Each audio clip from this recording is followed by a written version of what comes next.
Allahu Allahu Allahu Allah Allahu Allahu Allahu Allah.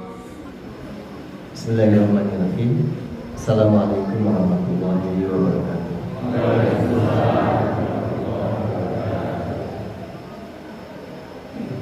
Alhamdulillahirabbil alamin.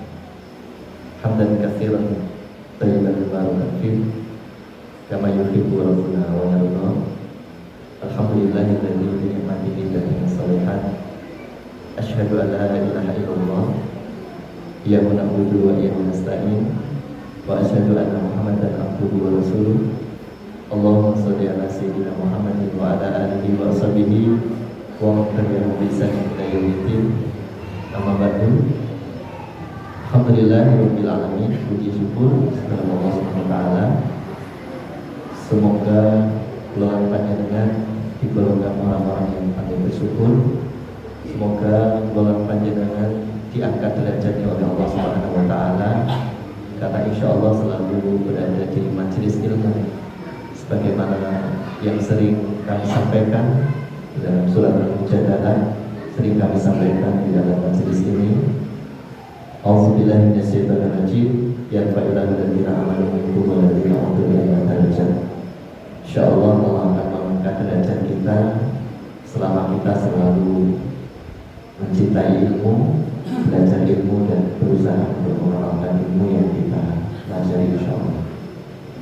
Bapak Ibu yang dirahmati Allah SWT, dalam pertemuan kali ini kami ingin membahas apa yang selalu didoakan oleh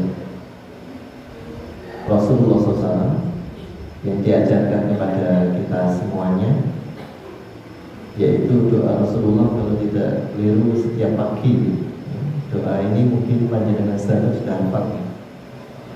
Jadi Rasulullah SAW berdoa, Allahumma inna nas'aluka ilman nafi'an wa rizqan thayyiban wa amalan mutaqabbalan. Ya Allah, berilah kami ilmu. Jadi Rasulullah SAW itu yang pertama kali diminta itu adalah ilmu, karena ilmu ini menjadi kunci segala-galanya. Maka kita juga demikian. Yang kita minta adalah ilmu yang pertama kali. Kemudian yang kedua adalah Allahumma inna nas'aluka ilman nafi'an, ilmu yang bermanfaat, wa rizqan thayyiban, rezeki yang baik, yang halal tentunya dan baik. Jadi rezeki itu anugerah dari Allah SWT, maka kita mohon untuk diberikan yang baik dan tentunya halal. Wa amalan mutaqabbalan, dan pekerjaan atau ibadah yang diterima oleh Allah SWT. Kalau kita sudah mendapatkan tiga itu, insya Allah mulia di dunia dan mulia di akhirat. Insya Allah bahagia di dunia dan di akhirat. Itu kebahagiaan yang sempurna. Itu kebahagiaan yang sempurna. Jadi yang pertama adalah ilmu, rezeki, dan amalan, Pak. Pekerjaan yang diterima oleh Allah SWT. Karena amalan itu besok kita hadapkan kepada Allah. Ada amalan yang mungkin tidak diterima oleh Allah, atau bahkan kita bangkrut. Kita punya amalan yang begitu banyak kita kira, tapi di hadapan Allah ternyata besok seperti fata morgana, sirna, tidak ada artinya. Na'udzubillah. Dan ini selalu kita doakan. Maka para sahabat berdoa, ya, sering berdoa, ya, semoga Allah terima amal ibadah kita. Selalu berdoa mereka. Setelah Ramadan berdoa, 6 bulan setelah Ramadan itu berdoa, Allahumma rabbana taqabbal minna sholatana wa siyamana wa ruku'ana wa sujudana wa qu'udana wa tadharru'ana wa takhashu'ana wa ta'abudana wa tamin taksirana ya Allah ya rabbal alamin. Selalu berdoa, ya Allah terimalah sholatku, ya, ibadahku, rukukku, sujudku, ya, semuanya semoga diterima ya Allah. Jadi doanya sampai seperti itu. Tetapi kadang-kadang Bapak Ibu, kenyataannya ketika kita berdoa kepada Allah itu nyun pangapunten nih, yang aminnya paling keras biasanya yang mana? Yang diberi ilmu, diberi rezeki, atau diberi amalan yang diterima? Rezeki ya. Jadi kalau pas doanya itu, ya Allah berilah kami ilmu yang bermanfaat, itu aminnya standar Pak. Amin. Rezeki yang banyak itu aminnya rotok keras biasanya. Amin gitu ya Pak. Ya ini sifat umumnya manusia begitu.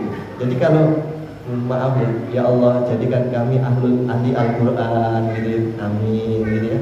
Allahumma ja'alni fi ahli ilmi, jadikan kami ahli ilmu, amin. Jadikan kami keluarga yang sakinah mawaddah warahmah, amin gitu. Jadikan kami orang yang rezekinya berlimpah, amin gitu. Kenapa Pak? Mengapa Pak? Itu aminnya kok beda, kenapa Pak? Karena mereka sebagian besar orang menganggap bahwa yang paling bermanfaat di dalam hidupnya itu hanya rezeki, dan rezeki yang dimaksud di sini bukan yang di konsep oleh Al-Quran. Ya, rezeki yang dimaksud di sini apa? Uang kan dulu.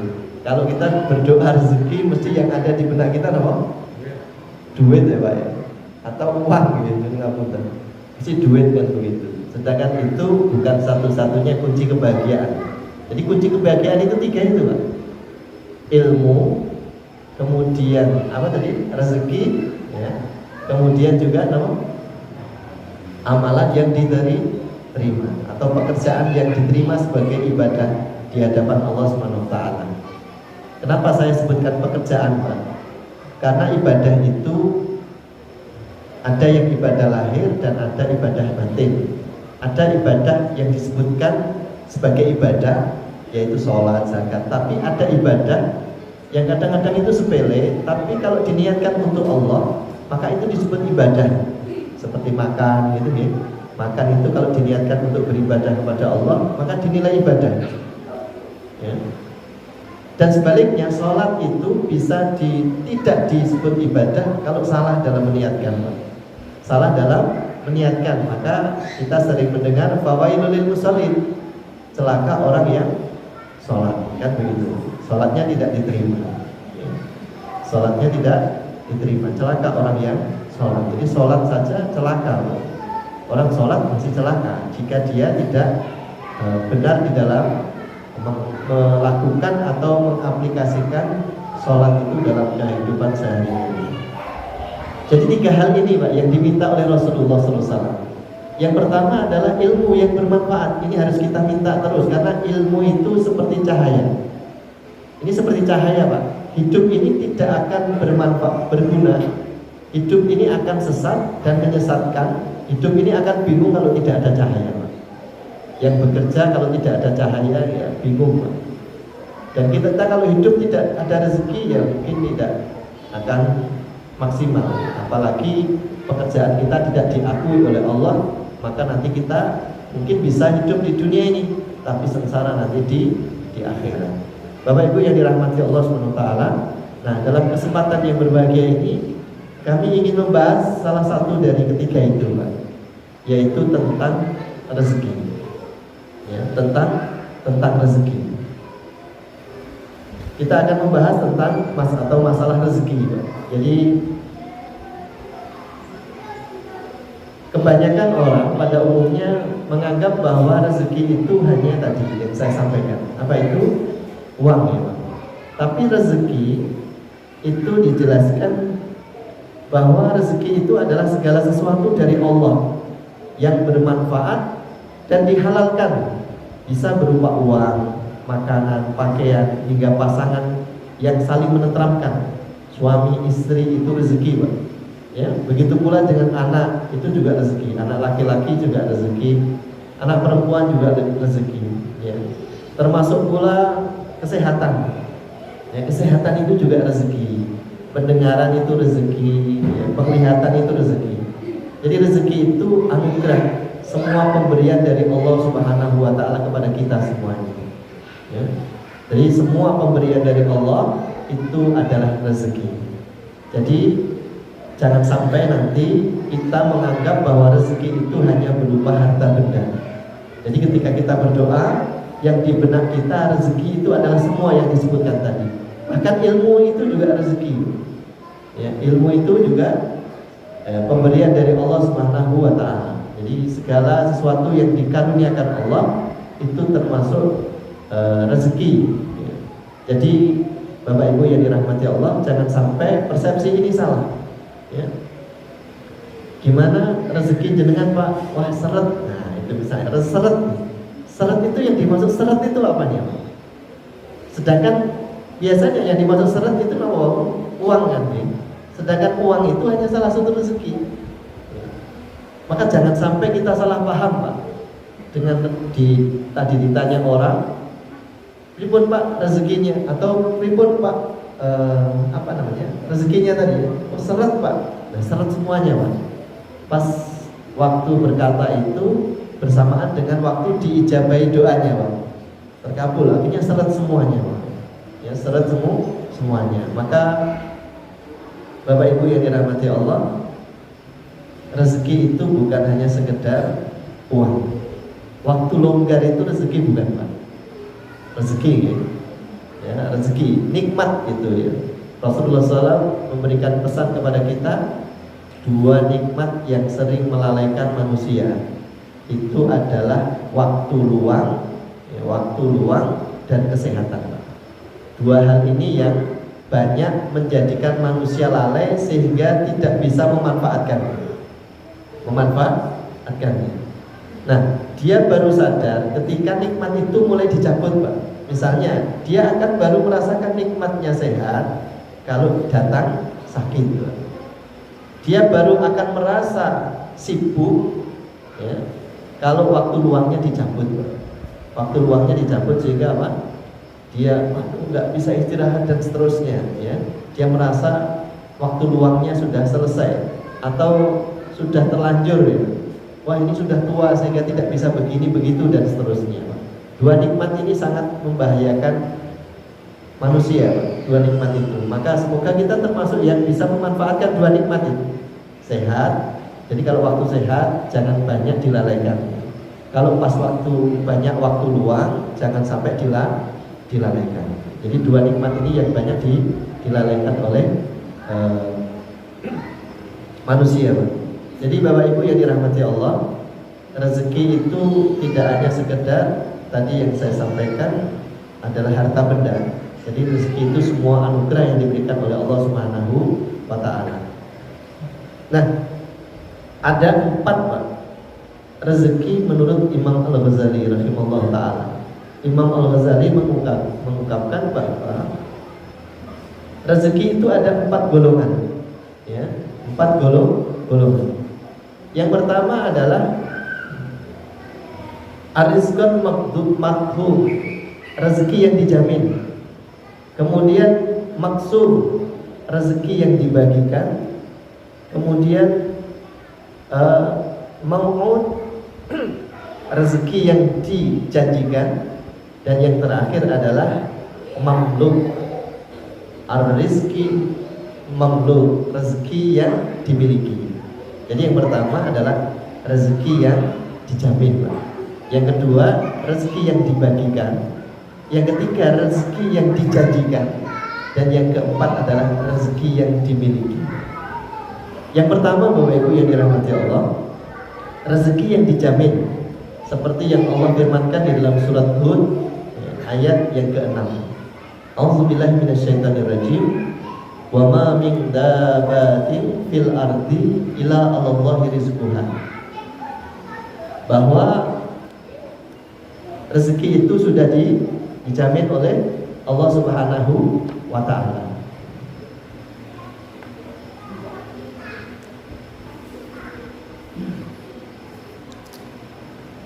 Di awal juz 12 ayat yang ke-6 Allah Subhanahu wa taala berfirman, A'udzubillahi minasyaitonirrajim.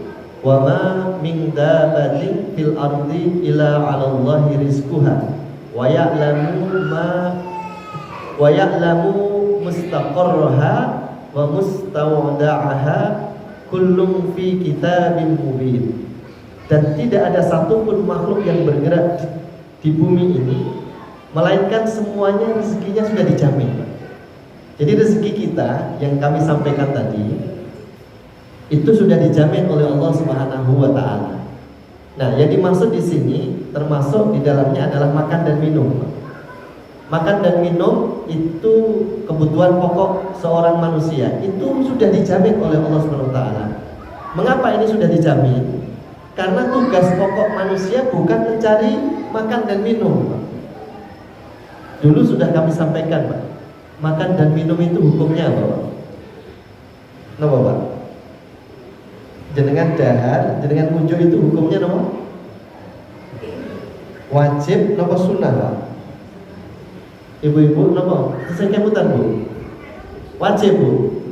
Kalau wajib makan terus saja, Bu. Kan pahalanya banyak. Hukumnya apa? Ini masnya yang gemuk. Hukumnya apa, Mas? Mubah ya. Hukumnya apa? Boleh, Pak. Boleh hukumnya itu. Boleh makan, boleh tidak makan. Tapi kalau tidak makan kemudian menyakiti dirinya, maka jadi wajib, Pak. Ya, jadi wajib. Ya. Menyiksa dirinya nggak boleh. Maka seseorang boleh, Pak, puasa, boleh tidak puasa. Rasulullah SAW kan kalau melihat di rumahnya tidak ada makanan, beliau puasa. Wahai istriku, adakah yang kita makan hari ini? Tidak ada ya Rasulullah. Kalau begitu saya puasa. Kan begitu. Ya. Kalau kita bapak-bapak gimana?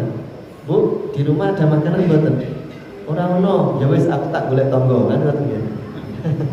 Tak golek tonggo karena tetangga banyak waris nggih, banyak waris atau banyak sedulur tonggo. Jadi yang tonggo ya pasti dapat. Mengapa, Bu? Rezeki itu sudah dijamin. Yang ini, yang makan dan minum sudah dijamin oleh Allah. Nggak mungkin ada yang kelaparan. Contohnya binatang atau burung. Maka Rasulullah memberikan pesan kepada kita, tawakallah seperti burung. Karena burung itu rezekinya sudah dijamin. Maka tidak ada burung yang kelaparan, Pak. Tidak ada burung fakir miskin, ya.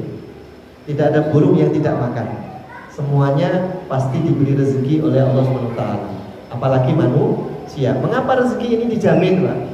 Mengapa rezeki ini dijamin? Karena tugas pokoknya manusia bukan makan dan minum. Hidup ini bukan untuk makan, ya. Makan bukan hidup ini bukan untuk makan, tetapi Allah memberikan tugas utama kita seperti di dalam surat Az-Zariyat ayat 56. A'udzubillahi minasyaitonirrajim wa ma khalaqtul jinna wal insa illa liya'budun. Az-Zariyat ayat 56 ya, surat ke 51.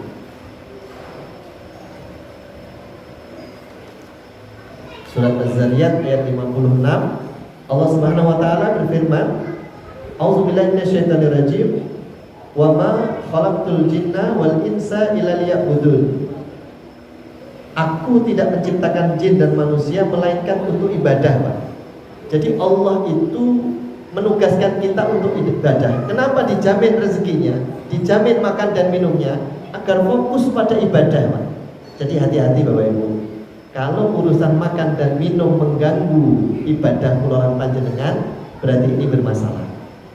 Allah menjamin rezeki kita, makan dan minum kita itu agar tidak merepotkan nanti di dalam beribadah kepada Allah Subhanahu wa taala. Nyun pamunten, ada Pak yang jamaah yang hadir di sini yang tidak bisa makan minum. Ning ampun ngarani wak titik lho iki. Ampun ngarani yang enak-enak lho. Sekedar makan dan minum, kira-kira kan tidak mungkin ada yang tidak makan dan tidak minum. Bahkan nyun pamunten mohon maaf, orang yang tidak sehat akalnya atau orang gila saja itu bisa makan dan minum. Sedangkan dia bekerja betul, Pak. Betul bekerja dia. Bekerjanya guru laku ngetan, laku ngulon ngoten nggih. Yang di mana itu, Pak? Ngipik itu 2 atau 3 orang gila itu ngetan ngulon. Ya hidup semuanya itu. Hidup semuanya, Pak. Jadi kalau urusan makan dan minum, insya Allah kita tidak terlantar, Pak, insya Allah. Pasti sisa-sisa. Ya, makanya ini anak-anak ini, adik-adik ini ya. Kalau urusan makan dan minum jangan merepotkan ayahnya. Jangan merepotkan ibunya. Ya. Ya, Dek ya. Kalau adik-adik urusan makan saja repot, apalagi urusan ibadah. Urusan makan saja repot, ya. Makan sampai sekarang itu ada tren gaya hidup apa Pak? Mencari makan yang enak ya Pak. Makan cari sampai ke Solo. Ke Solo harganya mahal, pulang sudah lapar lagi Pak. Bahkan mohon maaf saya punya cerita dari seseorang Pak. Jadi dia itu suka makan sesuatu Pak, mohon maaf. Saya takut kalau dia mendengar kajian ini Pak. Dia suka makan ya tidak apa-apa lah, kerupuk lah gitu, atau apa lah ya. Itu sampai dikirim dari luar provinsi Pak, luar pulau. Kerupuknya harganya 200.000, paketannya habis 300-an. Itu hanya gara-gara apa? Makan. Kalau urusan makan saja repot, apalagi urusan yang lain. Bahkan Ustaz Budi Asadi memberikan nasihat Pak, kalau anak kita urusan makan atau keluarga kita urusan makan saja repot, itu perlu istirahat untuk dididik lagi Pak. Urusan makan saja repot kan gitu. Bahkan para sahabat itu sampai makan apa Pak? Pernah dengar? Sahabat itu saking laparnya pernah makan apa? Dedaunan Pak. Dan para sahabat di perang Khandaq pernah juga mengganjal perutnya dengan batu saking laparnya. Dan para sahabat pernah mengatakan bahwa kami adalah kaum yang jarang kenyang. Kalau kita bagaimana Pak? Kami adalah kaum yang jarang lapar. Masya Allah. Kita adalah kaum yang jarang itu Masya Allah. Jadi saya itu kalau teringat sahabat itu ya Allah, tapi semoga dimuliakan ya, dimuliakan kita semua. Jadi sahabat itu mengatakan begitu. Bahkan salah satu kesuksesan di dalam perang, perangnya Rasulullah itu selalu menang ya, walaupun beberapa kali perang kalah, tapi kan akhirnya menang Rasulullah itu karena mereka adalah kaum-kaum yang lapar, makannya itu tidak sampai kenyang. Maka Rasulullah sering nasihatkan kita itu, sepertiga untuk apa? Untuk makanan, kalau makan gitu, sepertiga untuk apa? Air, jadi gon air 3i Pak. Terus sepertiga untuk udara. Jadi kalau seperti ember, mohon maaf nih, ember itu sepertiganya air Pak. Nah nanti kalau semuanya dikasih makanan, airnya dikasih di mana Pak? Kalau semuanya dikasih air, semuanya dikasih di mana kan? Gitu. Maka pernah ada seorang dokter Nasrani, yaitu praktek di kota Mekah zaman Rasulullah. Nasrani atau Yahudi saya ingat, itu praktek di Mekah yang membuka praktek itu nggak ada pasiennya Pak. Sing periksa buat ternyata, saking periksa buat ternyata protes kali Nabi, ya Rasulullah, saya itu buka dokter di sini nggak ada yang periksa. Apakah ada aturan yang mengatakan bahwa orang Islam itu apa? Tidak boleh berobat kepada orang Nasrani. Loh, memang kenapa? Gak ada yang suntik gitu. Terus Rasulullah mengatakan kalau tidak keliru, loh mana kami mau suntik orang tidak pernah sakit. Ya, buatan pernah ngomong suntik ya wegah tapi. Jangan pernah buatan nyun suntik Pak. Kecuali vaksin loh gitu. Nah, vaksin disuntik tambah sehat atau tambah sakit Pak? Tambah gitu. Jadi saya dulu pernah imunisasi anak saya Pak, yang gede ini yang pertama. Disuntik kok malah panas sampai sakit ke dokter spesialis dan seterusnya. Setelah itu saya nggak mau diimunisasi, ya nggak mau diimunisasi. Kesana imunisasi Isnani kesana. Tanya Rasulullah, kenapa jenengan kok bisa sampai nggak sakit? Itu tanya tadi dokter tadi, tabib tadi. Karena kami jarang makan kenyang. Karena kami terbiasa sehari makan, sehari puasa. Maka Rasulullah SAW sering menyampaikan summu tasihu, puasalah kalian maka akan sehat. Dan begitu. Nah ini adik-adik, kalau kalian nanti nuntut ilmu, yang dikembangkan otaknya atau perutnya? Otaknya kan, adik-adik ya. Berarti besok banyak puasanya atau banyak makannya deh? banyak puasanya ya. Besok kalau menuntut ilmu di sekolah atau di pondok harus banyak puasa, apalagi yang gede ini. Ya, masa yang gede itu besok mulai puasa ya, insya Allah. Banyak puasanya ya, banyak puasa. Biar apa? Yang berkembang ilmunya ya. Nanti kalau fokus makan, ya anak sekolah itu jajannya sama mendengarkan ilmunya banyak apanya? Jajannya ya. Kalau perlu itu sekolah nggak perlu ada jajan. Lari saat ini betul jajan, betul nasi gitu. Pesaknya sing dodol cilok gitu. Mungkin betul payu. Wah, rezekiku lagi seret ini. Kenapa? Sekolah pada menerapkan aturan tidak boleh jajan. Loh, salah lagi tuh Pak. Salah lagi karena mengatur ini sana. Nanti kalau dilonggarkan juga repot Pak. Jadi rezeki makan dan minum itu sudah dijamin Pak. Urusan pokok itu. Jadi ketika Nabi Adam diturunkan dari dunia, dari surga ke bumi, itu bumi sudah disediakan oleh Allah. Segala fasilitasnya sudah ditundukkan Pak. Daratan dan lautan sudah ditundukkan semuanya untuk manusia. Nah, karena rezeki sudah dijamin oleh Allah, maka jangan sampai rezeki atau kebutuhan makan dan minum ini melalaikan untuk ibadah. Maka di dalam surat Al-Jumu'ah itu tentang sholat Jumat itu mengingatkan kulolan panjenengan sedaya. Ya ayyuhalladzina amanu idza kuntum ila sholati faghsilu ya ayyuhalladzina amanu ista'inu Ribon Pak? Lupa saya ya jadi. Ya ayyuhalladzina amanu Ribon Pak ayatnya. Ya. Ya orang-orang yang beriman apabila dipanggil untuk melaksanakan sholat azan Pak, sholat Jumat, segera fas'au ila zikrillahi wa dzarul bai'. Kalimatnya katanya ahli Quran itu, ahli tafsir, fas'au itu jalan cepat Pak, agi-agi Pak, dan ditutup dan leren agi-agi dan sholat Jumat wa dzarul bai', tinggalkan urusan dunia, urusan jual beli Pak. Nah ini sing dodolan, sing punya toko tutup ya Pak, kecuali Bu Eken Jogo, tutup semuanya karena sholat Jumat, gitu nih. Jadi jangan sampai sholat Jumat itu dilalaikan gara-gara urusan dunia, urusan makan dan minum. Jadi jangan sampai. Jadi yang pertama sekali lagi tidak usah khawatir Pak. Kita tidak perlu khawatir bahwa rezeki itu sudah dijamin oleh Allah Subhanahu wa ta'ala. Ya, jadi rezeki itu sudah dijamin. Mengapa demikian? Karena Allah itu Tuhan Pak. Allah itu seperti tuan dan kita seperti budak. Maka Allah atau tuanlah yang menjamin kehidupan kita.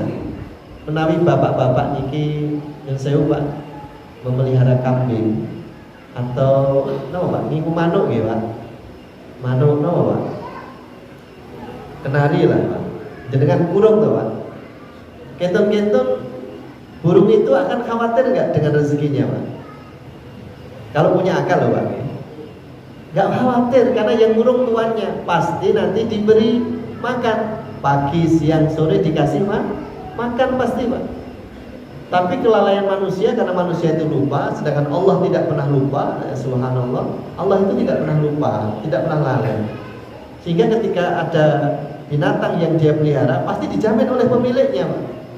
Nanti kalau lupa memberikan makan, misalnya kambing lupa memberikan makan tuannya, kalau manusia kan lupa, kambingnya ngapain Pak? Ngembek Pak, gitu? Ngembek saja, ngembek gitu. Atau sapi Pak, bengal gitu terus gitu. Kalau semakin lapar, benganya semakin apa Pak? Kenceng dan semakin kerep Pak. Nah, nek tuannya itu tidak sadar, sing ngeleke sing tonggone Pak. Mbak, niku wedhuse pun mbak niku napa dipakan apa dereng kan begitu. Dan jenengan nek jatah rezekinya belum datang, pripun Pak? Ampun Mbak nggih. Angkat kedua tangannya, mohon pada Allah, ya Allah, hari ini saya belum makan, kan begitu gitu.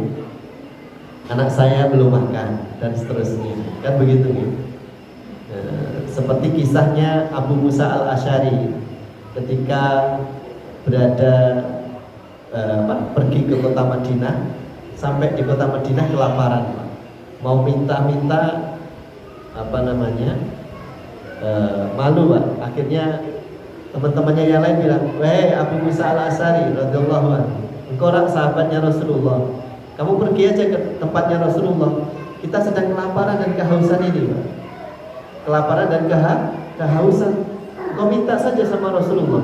Datang, Pak, kepada Rasulullah. Ketika datang sampai di dekat Rasulullah, Rasulullah sedang baca ayat ini, Pak.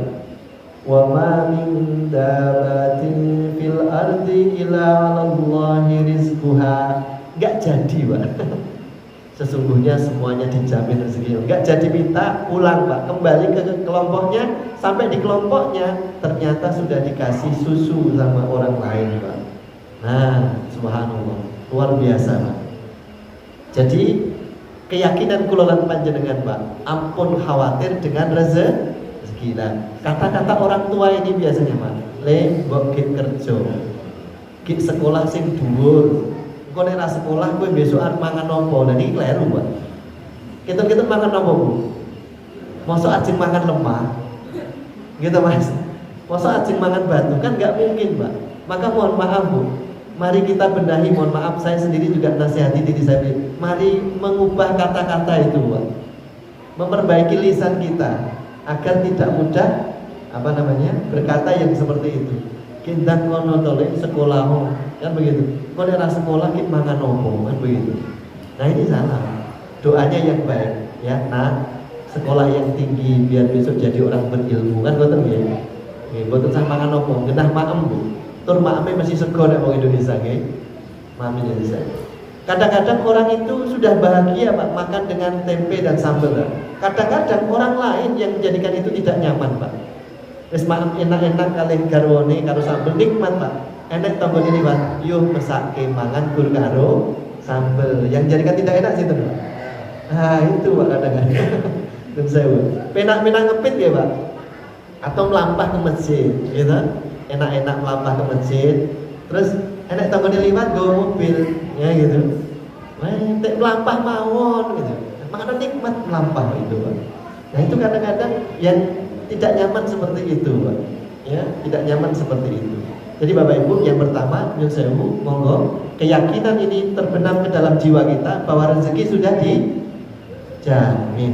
Ya, tidak usah khawatir tidak bisa makan dan tidak bisa minum, Pak. Insya Allah semuanya sudah dijamin oleh Allah Subhanahu wa Ta'ala. Tapi ampun berhenti di sini loh, nggih. Terus jenengan kondur Bu neng omah wae. Apa ora ke kajian mau. Rezeki wis dijamin. Barakane pra enek sing ngeteri jangan semangko. Sego sak cethik. Kan ngoten nggih. Enten mboten kira-kira? Ya tetep enten, ning mboten ngoten niku. Nggih. Nanti tetap berusaha terus. Yang kedua, rezeki yang pertama yang dijamin, ya, Pak. Karena tugas kita yang utama apa, Pak? Beribadah. Ayatnya saya baca berlanjut, ya, Bu. Saya bacakan artinya saja. Tugas manusia beribadah kepada Allah, maka jangan disibukkan dengan mencari makan dan minum. Dilanjutkan ayat 57, tadi ayat 56. Aku tidak menghendaki rezeki sedikit pun dari manusia, dari hamba. Dan aku tidak menghendaki agar mereka memberi kepadaku makan dan minum. Allah. Sungguh Allah dialah pemberi rezeki yang mempunyai kekuatan lagi sangat kokoh. Nah, ini Allah yang memberi rezeki. Ini, Pak, yang pertama. Keyakinan kita terhadap rezeki adalah sudah dijamin. Termasuk makan tadi, ya, Pak. Ada anak yang atau orang yang makan kalau tidak makan ini nggak mau, ya, makan itu nggak mau, ya.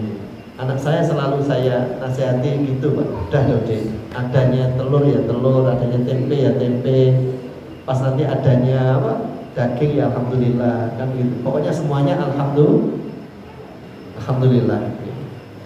Kemudian yang kedua, jamaah yang dirahmati Allah SWT. Yang kedua adalah ini sudah mau azan. Langsung saya sampaikan yang ini saja, Pak. Rezeki yang dijanjikan, ya, Pak. Rezeki yang dijanjikan dulu, Pak. Nah, kalau tadi yang dijamin, kalau ini yang dijanjikan, Pak. Maksudnya dijanjikan itu nanti kalau kamu begini pasti akan begini. Itu janji, Pak. Ya, jangan pun paham ini. Ya, rezeki yang dijanjikan oleh Allah. Siapa yang melakukan ini pasti nanti akan begini. Kan begitu ya, Pak? Itu janji Allah Subhanahu wa taala. Contohnya apa, Pak? Sedekah. Ya, menginfakkan hartanya di jalan Allah, mengeluarkan hartanya, diinfakkan untuk membantu orang-orang yang diridai oleh Allah, ya. Di dalam surat Al-Baqarah itu ya, dan disebutkan siapa yang patut untuk kita sedekahi. Nah, siapa yang menginfakkan hartanya, maka Allah akan lipat gandakan, dilipat ganda. Jadi kalau rezeki kita tadi, apa yang kita miliki itu kita sedekahkan. Kalau dia berupa uang berarti diinfakkan.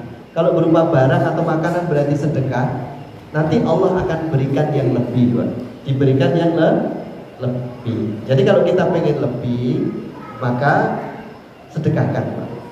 Sedekahkan. Seperti benih jagung, Pak. Kalau pengen berkembang jadi banyak, maka jangan disimpan, Pak. Tapi apa? Ditanam, Pak. Nah, jenengan menanamnya rezeki itu bukan, kalau di sawah itu kan padi, jagung dan seterusnya ya di kebun. Tapi kalau berupa uang yang lain itu di fakir miskin, kan gitu, Pak. Orang-orang yang kelaparan, ya, dan seterusnya itu disedekahkan begitu. Kalau kita sudah seperti itu, janji Allah nanti akan ditepati, dan Allah adalah sebaik-baik zat yang menepati janji.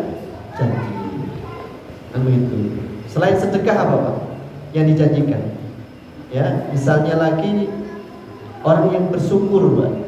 Ya, sering kami sampaikan, siapa yang dikasih nikmat terus dia bersyukur, pasti nikmat itu ditambah. Ya, pasti nikmat itu ditambah. Napa malih, Pak? Salat, Pak. Salat disebutkan di dalam Quran, siapa yang memperbaiki salatnya, maka rezekinya akan ditambah, Pak. Rezekinya akan ditambah, Pak. Ini janji Allah. Jadi kalau yang pertama sudah dijamin, kalau yang kedua adalah rezeki yang dijanjikan oleh Allah. Siapa yang begini pasti akan begini, dan seterusnya akan dijanjikan oleh Allah SWT. Maka monggo, Pak, kita mau yang mana? Mau yang dijamin? Kalau dijamin saja itu seperti burung, Pak. Maka burung dari dulu gak ada yang menjadi miliarder, Pak. Burung itu gak ada ya, Pak, yang jadi burung yang paling kaya, no, Pak. Kalau anak-anak ditanya biasanya, anak-anak, burung yang paling kaya apa? Beruang katanya begitu ya. Beruang. Kenapa, Pak? Bibis. Burung yang paling kaya enggak ada. Kenapa? Karena dia memang tidak ada janji, Pak. Masa ada burung yang menginfakkan hartanya, Pak? Enggak ada ya. Menginfakkan telurnya enggak ada, Pak. Jadi manusia itu kalau pengen rezekinya bertambah, maka tadi apa? Diinfakkan salah satunya, ya.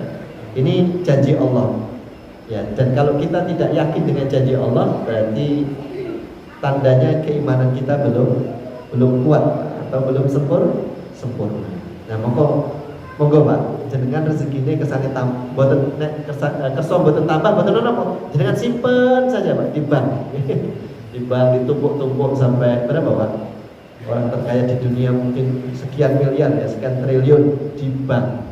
Tonggone kelaparan diam saja, Pak. Yang tonggone kelaparan diam saja. Okay? Jadi ini rezeki yang apa tadi? Dijanjikan. Okay? Dijanjikan. Jadi monggo jangan manfaatkan untuk yang lain agar mendapatkan janji Allah. Kemudian yang ketiga, rezeki yang dibagikan. Jadi Allah itu maha adil. Allah itu maha adil, maka pasti Allah membagikan rezekinya kepada hambanya. Dan harus kita yakini, Pak, dan harus kita ketahui bahwa ketika Allah membagi, niku apakah sama atau tidak, Pak? Jenengan membagi sesuatu kira-kira sama tidak, Pak? Belum tentu sama, kan, Pak? Orang itu ketika diberi rezeki oleh Allah tidak sama, Pak. Apa tujuannya tidak sama? Akhir saling melengkapi, Pak. Akhir saling melengkapi. Maka ketika Allah membagi rezeki itu tidak sama, Pak. Karena Allah itu membagi rezeki tidak sama, ya. Karena adil itu belum tentu sama. Contohnya begini. Bapak Ibu punya anak 5. Yang 1 tahun, 2 tahun, 3 tahun dan seterusnya 5, yang kelima 5 tahun gitu saja ya Pak. Jadi setiap tahun punya anak ya Pak. Ketika punya anak, jenengan mau mereka semuanya berangkat sekolah.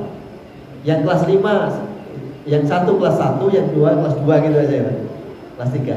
Yang saya Pak, jenengan ngasih uang sakunya sama tidak? Sama betul? Betul, karena kelasnya beda Pak. Yang 1 misalnya SD, yang 1 PAUD, yang 1 SD, yang 1 SMP, yang 1 kuliah, yang 1 kuliah S2. Uang sakunya sama betul Pak? Betul Pak. Yang SD disangoni 20.000, SMP 20.000, sing kuliah 20.000. Lah sing mesake sing 20.000 sing kuliah Pak. Ya, tidak sama Pak. Jadi kita harus yakin bahwa rezeki itu tidak dibagikan sama oleh Allah. Dan Allah Maha Adil. Karena kita yakin Allah Maha Adil, rezeki yang diberikan kepada hambanya jangan membuat kita iri Pak. Jangan membuat kita iri. Mengapa demikian? Karena ada orang yang kadang-kadang itu dikasih miskin justru malah dia baik Pak. Ini dikasih kaya nggak baik Pak. Maka Allah sayang. Ini tak kayak aneh miskin baik. Kurang neng masjid. Kau nek anggere duit sithik, wis lali kok dalane nang masjid. Kan ngoten. Nyun sewu lho nggih. Wis acara mawon nggih.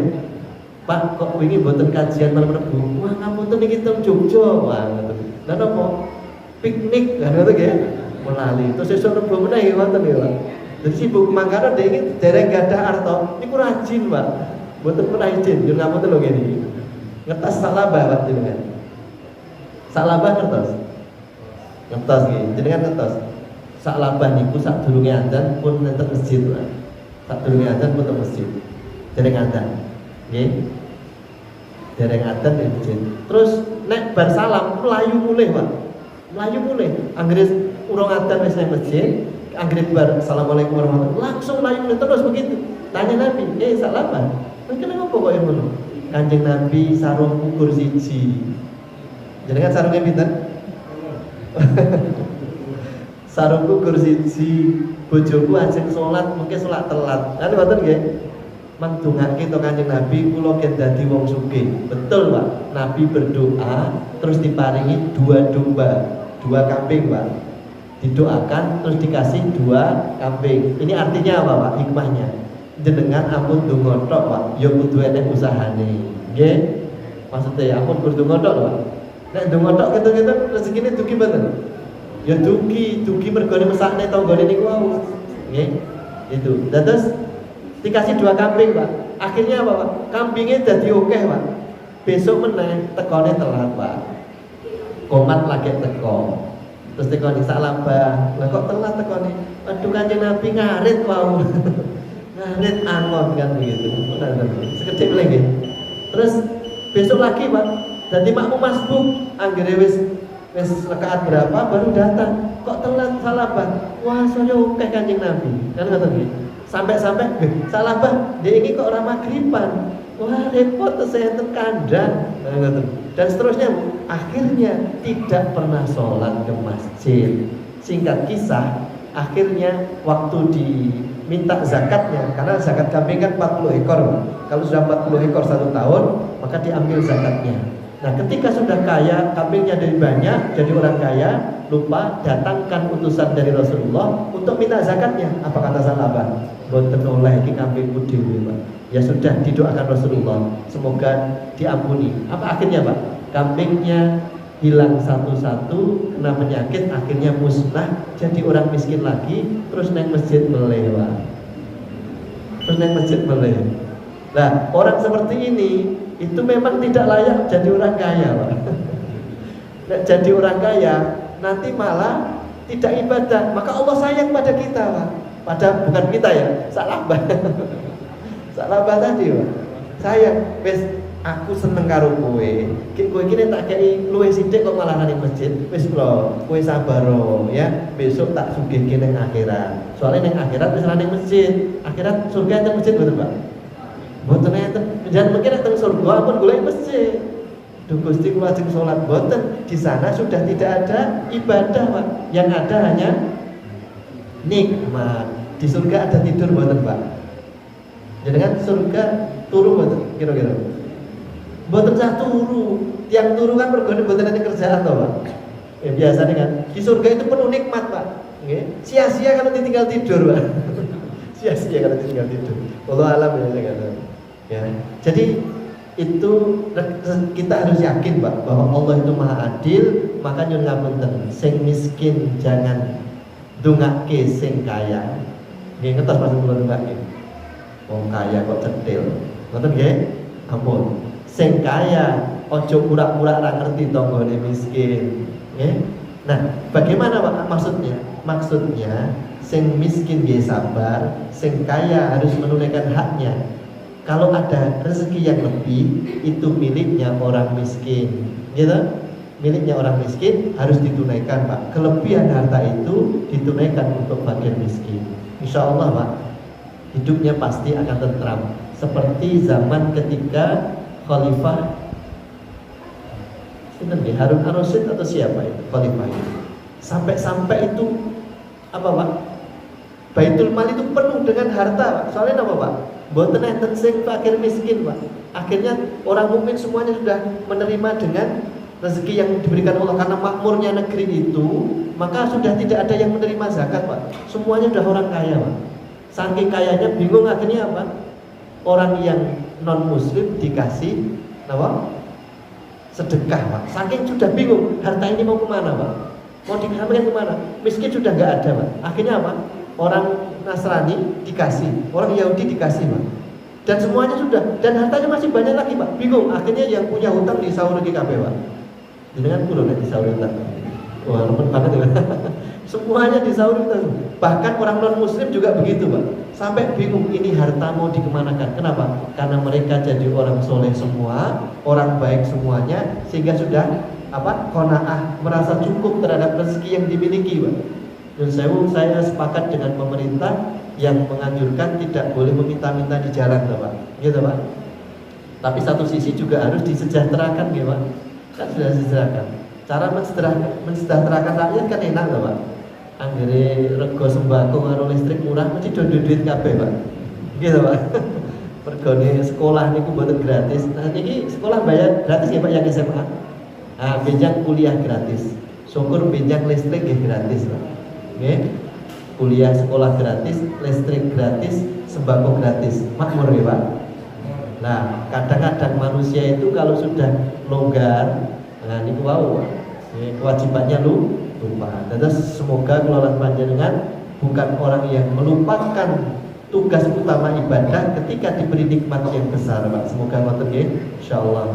Dan yang pertama, rezeki yang dijamin, monggo keyakinan kelolaan panjenengan. Yang kedua, rezeki yang dibagikan, ampun meri dengan satu dengan yang lain. Karena mungkin kita belum kuat diberi seperti orang lain, Pak. Maka terus bersyukur dan menerima atau merasa cukup atau qanaah. Rezeki yang dibagikan, kemudian rezeki yang dijanjikan tadi, siapa yang begini akan begitu. Dan terakhir, saya habiskan sekalian nih, Pak, tinggal satu, yaitu rezeki yang dimiliki, Pak. Apa, Pak, rezeki yang dimiliki itu? Yang disedekahkan. Dan Rasulullah mengingatkan, rezeki itu ada 3, Pak. Yang dimakan pasti akan dibuang, yang dipakai pasti akan rusak, Pak. Dan yang disedekahkan itulah rezeki kita yang sebenarnya. Mobil itu sakit digawa teng kuburan mboten, Pak. Maksudnya teng akhirat. Mboten gur digawa teng kuburane tok. Maksudnya digawa sing mati niki lho, Pak. Sakit mboten? Mboten soalnya mati to, Pak. Wong teng mriku amen digotong kok. Ning mobil sakit dibawa ke alam kubur, Pak. Syaratnya betok awake men mboten saged, syaratnya dititipke, Pak. Dititipke sinten? Fakir miskin. Masjid iki butuh mobil to, Pak. Nah, monggo sing ajeng betok masjid iki butuh mobil pelayanan masyarakat. Nah, sing mobil kalih mungkin dititipke tunggal nggih. Benjang kersane di akhirat mobilnya dibetok. Mobilnya dibetok kan ngoten. Itu kan itulah harta yang dimiliki. Kisah dikit singkat, Pak. Dulu ada orang yang beli Alphard, Pak, baru di Rosin. Alphard baru. Lagi tuku tekan omah, terkena serangan jantung bapaknya yang beli tadi. Akhirnya meninggal, Pak. Alpate dari ditumpak nih, anaknya pinter, joget dicopot di kabeh, bapaknya diterkenyang kuburan, dilebokke alpat. Ning tekan kuburan, sing alpate digomule nyang anake, Pak. Gitu. Digomule anake. Jadi alpate namung tumbas tok, mboten tau numpaki. Nah, kesane numpaki alpate diparingi teng masjid, nggih. Nggih pelayanan umat. Nah, sing mobil kathah niku mangke dadi tunggal. Mun gadah bulan, Pak. Derek nggih, dulu kita mun gadah. Mugi-mugi mriki gadah mobil pelayanan masyarakat. Nek biasanya masyarakat mriki nek kangge ambulan wedi yo, Pak. Nggih, dia Quran niku enten ambulan, Pak. Kula paring Ibu nek ajeng mriksake niki enten ambulan. Mboten, Pak, kula wedi. Lah malah wedi. Nggih pun nek ngoten mboten usah. Kiraan kok wedi kangge ambulan begitu. Ya pangapunten, ini yang kami sampaikan dalam kajian ini. Semoga keluarga panjenengan termasuk orang-orang yang selalu bersyukur dengan rezeki yang diberikan Allah dan selalu mendekatkan diri kepada Allah apapun rezeki yang Allah berikan dumateng keluarga panjenengan. Rezeki sedikit disyukuri, diterima, tetap ibadah. Rezeki banyak, semakin ibadahnya semakin kuat dan hebat insyaallah. Sehingga mulia di dunia dan mulia di akhirat insyaallah. Mugi-mugi Allah amin. Kita tutup subhanakallahumma wa bihamdika asyhadu an la ilaha illa anta astaghfiruka wa atubu ilaik wa akhiru da'wana alhamdulillahi rabbil alamin. Assalamualaikum warahmatullahi wabarakatuh.